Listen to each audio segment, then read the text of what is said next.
Win-win thinking is less common and the belief in a zero-sum game is a lot more common in more collectivist and less individualist countries, according to the following research findings of a project that studied 37 nations.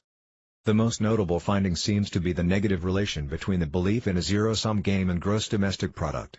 The belief in zero-sum games seems to arise in countries with lower income, where resources are scarce. These authors report a very high negative correlation of -0.81 between gross domestic product and the self-enhancement values of personal success, power, and wealth.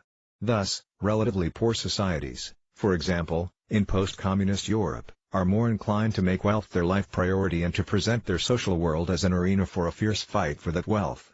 Economically deprived countries are thus more economically minded.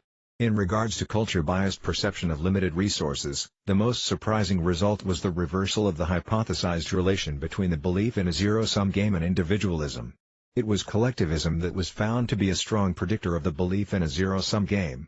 Some explanations can be extrapolated from studies on the ultimatum game, which clearly show that in traditional, poverty-ridden societies, there is a tendency to minimize the shares offered to partners, and such offers are accepted. This suggests not only the win-lose strategy but also an acceptance of such an order of the social world. In the United States, research supports the idea that partisan politics does play a role in zero-sum thinking.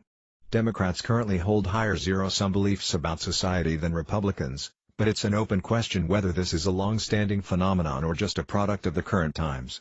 Nevertheless, neither party appears able to look past partisan lines and agree or disagree with a policy based purely on the merits.